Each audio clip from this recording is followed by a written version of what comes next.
everybody. Welcome to episode 18 of Questions for Reflection. My name is Susan Farmer. My business is called Astrology and Soul. You can find that at astrologyandsoul.com. And my tagline is Embrace All of You. This is the place where I try to help people do that, like learn themselves, embrace themselves. And we do that on this podcast by reflecting on the energies and seeing how they have played out in your life recently and are playing out in your life. Okay, here we go.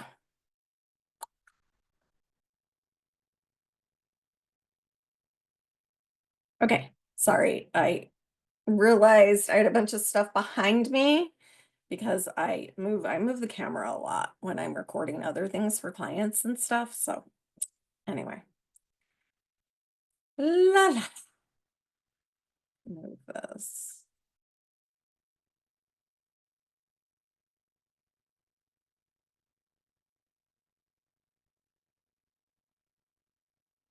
So I really hope that is working for you and that you are being able to see some patterns and possibly ask yourself some questions for reflection that are helping you find some of the nonsense that happens in this world, just helping you relate and love yourself more. Today, we are going to talk about Mercury retrograde, and we're going to talk about the 5 phases of a retrograde, kind of talk about what they are because all the planets do them. Not the sun and the moon, they are luminaries, but every other planet does a retrograde. But with Mercury retrograde, especially, there's a lot of emphasis on it because they happen so often.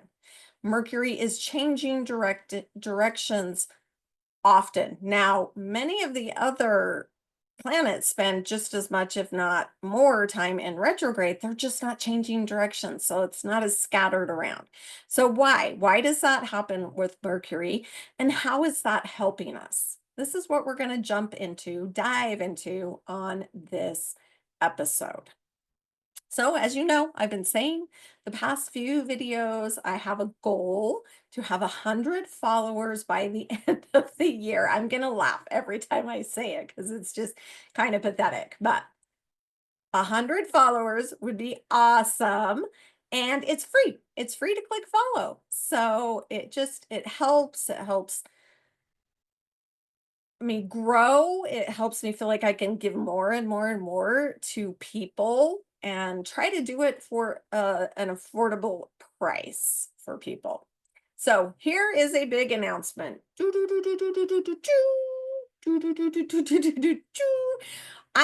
going to start doing one video a week. You know, I started off with 2 and I thought that wasn't very many and was trying to work up.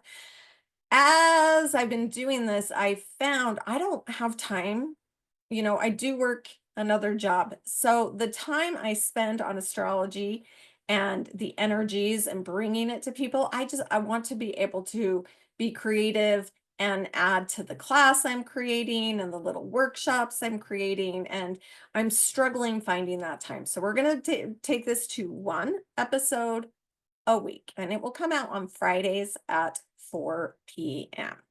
That just gives you the weekend to ponder some of the stuff. I'm going to miss the Tuesday one because I ponder over the weekends and think back to my week and see a lot of the stuff that has happened.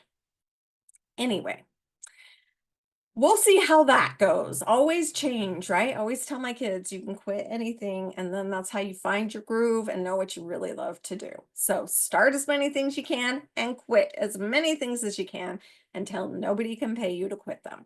That's my philosophy anyway. So what has happened since September of 2024? That is the question. Think back, push pause, seriously, push pause, grab some coffee or wine if you're thinking about it tonight. And really, I would love it if you would get a journal just for this, or even a notepad. You know, notepads are $2. They're a buck, or they used to be a buck. Inflation's crazy, so I don't know. They used to be $1 for back to school time. Um, and journals are like 20, 30, $40. So it's maybe 10.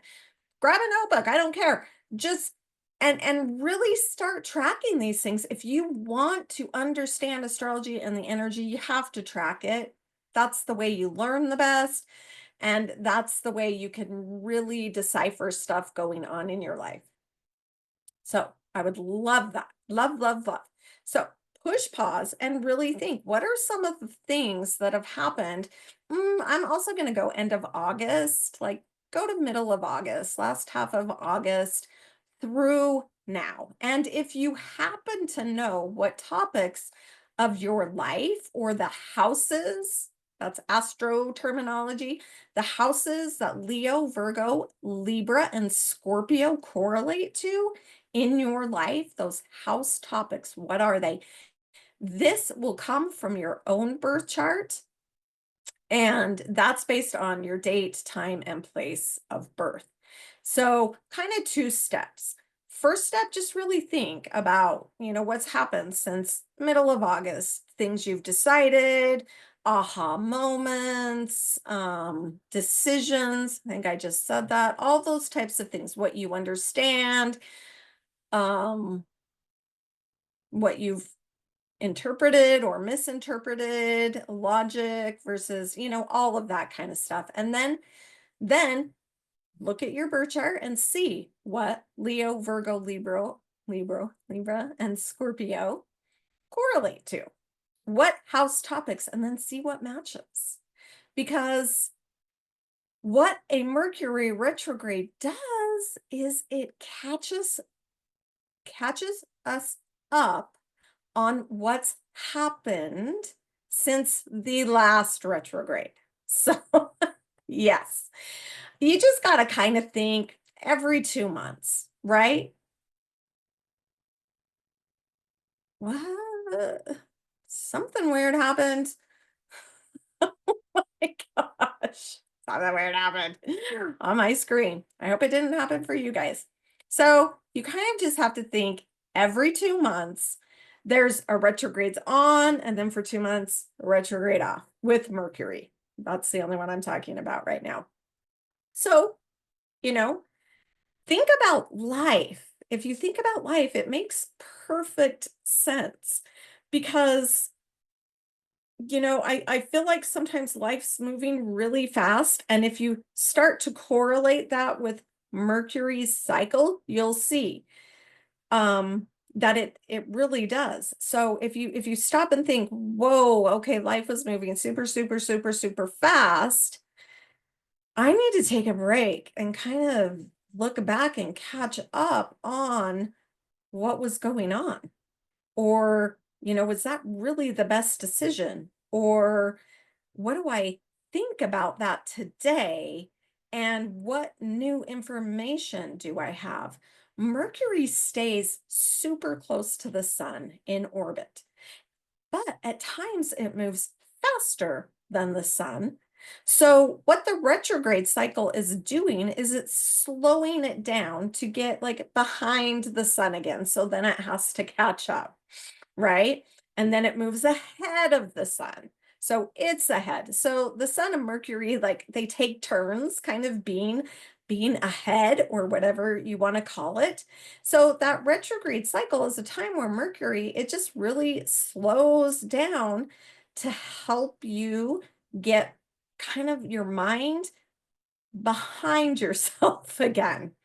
And then once the retrograde is over, Mercury slowly gains speed and it goes faster and faster and faster and faster and faster, and then overtakes the sun again, and it gets out and ahead in orbit of the sun.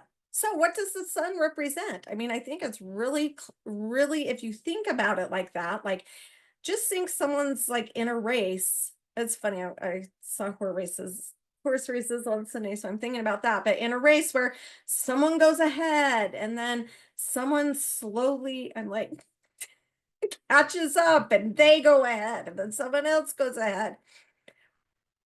So what are you missing? What are you missing when something or your mind is ahead of you? And that's really a lot of what's happening, the cart before the horse, right? So, what does the sun represent in astrology or in life or in symbolism or anything? It's you. You are the life giver of you. The sun is the life giver. It's you. It's your it's your trajectory in this life. It's your life path. It's your vitality. It's the very essence of you. And what does Mercury represent? Well, I mean, easily it's your mind, right? It's your communication. How do you communicate? How do you interpret communication? What do you know? How do you make decisions? What do you think? How do you speak? All those types of things. So, like your mind, what's going on in your mind? So that makes perfect sense to me that sometimes, and especially if my mind or the decisions are coming before me, the very essence of me, what's best for me, my goals, the direction I want to take, Mercury's got to slow down and come back and get behind me so I can catch up. And that's what's happening now. Our last retrograde, our last Mercury retrograde was in Leo and Virgo. And for those of you astrology people, it started at 2125 Leo and ended at 4.06 Virgo. It entered the setup on August 4th. It retrograded August 18th. Nope, I think I'm lying. I lied. Sorry, everyone. It entered the area July 16th. It retrograded August 4th, the midpoint. So the connection with the sun during the retrograde was August 18th. And then it started moving out behind the sun at that point. So the sun took the lead until the 28th of August, where Mercury stopped and went direct again. And then on September 11th, it left that area. So, I mean, if you wanted to, you could add July to the question. You know, I'm not really so clear yet on exactly how far back I'm catching up on, or we're all catching up on during a Mercury retrograde. What is clear is that we're catching up. Hello. Why does it do this in every bit? So, this retrograde that's happening now is 5.24 to 22.40 Sagittarius. That is where it is happening. So it started yesterday. It started November 7th, 2024. Now, don't everyone all do a freak out like, I didn't know Mercury is retrograde. It's not retrograde. We're going to go over the steps in a second after I tell you the dates. Just write the dates down on whatever paper you're trying to track this stuff with. So November 7th, 2024, it enters the retrograde area. A lot of people call it shadow. Then it will retrograde on November 25th. So that's coming up. I think that's right around Thanksgiving, but I'm not sure. The midpoint, when it connects with the sun again, will be December 5th, 2024. Now, in between retrogrades, it connects with the sun because it has to get out ahead of it. So it didn't connect with the sun in August and then not again. It did it in between, and I didn't write down what day. Then the 15th of December, Mercury will go direct again and cross that path that everyone calls the shadow. And then on the 1st or the 2nd of January, 2025, it leaves the area. So we are officially in a Mercury retrograde from now until the beginning of 2025. So it's also a good time to look back over the year. You know, what do you want to do different? What goals? I know a lot of people make the New Year's Eve resolutions and whatnot. So look back over 2025 for if you want. What have you caught up on since then? What have you understood that you didn't understand at the beginning of last year, of this year, 2024? All of the same things apply. What has happened that you have caught up with? Now, let's just go over the stages. We're not going to go over the meaning of the retrograde or anything like that. We're just going to talk about that it's here. Be watching. So, in my world, there are 5 stages of a retrograde.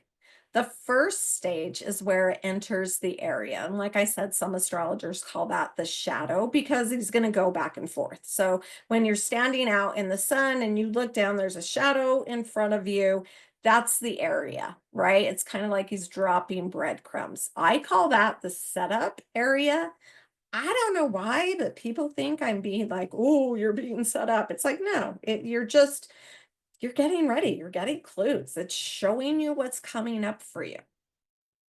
That is number one. And that happens with every single planet. There is a setup or getting you ready area. It's just bringing your mind, this one, because it's Mercury, into play, like really helping you kind of energetically get back into with all of it.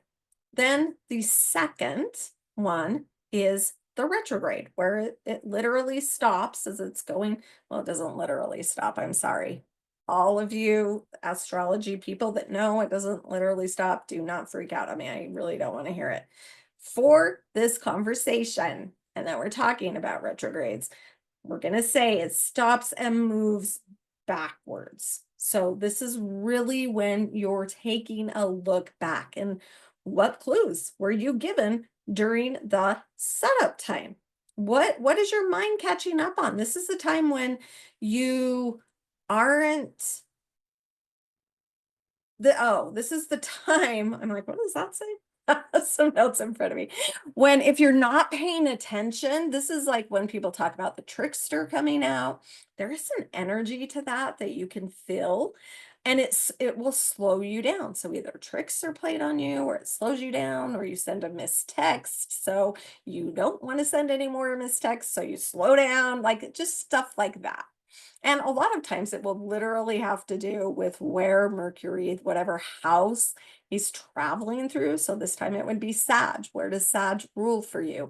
It will stop you. So for me, Sag is in my 3rd house. A great example of it stopping me would be like, what if there's road work? Or what if there's a big, huge storm? And then I can't go somewhere because 3rd house is your neighborhood, your community, where the roots from where you live come out and touch, right? So great example. So you have to find where Sag is in yours and then think like, what would those house topics, what could that be? I've had some really, really funny ones, like I don't know, I've talked about them before, but just like my washing machine stopping and then it was fine. But this is the time when if you're slowed down, really what you want to say is like, what am I not seeing? And usually it's like, duh, Susan. Like I'm like, wow, I'm trying to go. I think last time to my internet. I think it had something to do with my internet kept going. And I'm like, oh, okay, Susan. Like, you're the astrologer here. Duh. Like, why? What do you not want to see? What don't I want to see? What am I not seeing? Like, all those questions come up. And if you really make yourself sit down and slow down, a lot of information comes your way. Phase number 3 to me of a retrograde is the midpoint. The midpoint always has to do with the sun. With Mercury retrogrades, it is conjunct the sun. That means one body with the sun again. Every other planet, they're opposed or conjunct, just depending. So the midpoints are important because it's coming into alignment with you again, what the sun symbolizes. So those are usually days And, a couple days before, maybe a day or so after, where you can really sit down and say, oh, okay, this is a life cycle of change. I really look at all retrogrades that way, especially the longer ones, because they come in and connect with different things for you specifically in your chart, and it's changing you. Mercury is more so like, let's catch up. So that does change us, but let's catch up on some of the stuff we've done or decided. So again, the midpoint is very important. And then at that point, Mercury gets behind the sun again to catch up again. So before, I don't know. Yeah. Just like so it will be, so now as soon as Mercury retrogrades back, connects with the sun in that midpoint, it will go back behind the sun again. And then it'll move forward. Yeah, I don't want to get there. Okay. So yes, it's behind the sun again. Number 4 is when it goes direct. Okay. So he's behind the sun's up here. They had their little midpoint. Bloop, they're back here. He's back here. And he stops again and goes forward because he was retrograding. The retrograde always the midpoint happens in the retrograde. Okay. Always with every planet. And then it'll go direct again. So that is phase number 4.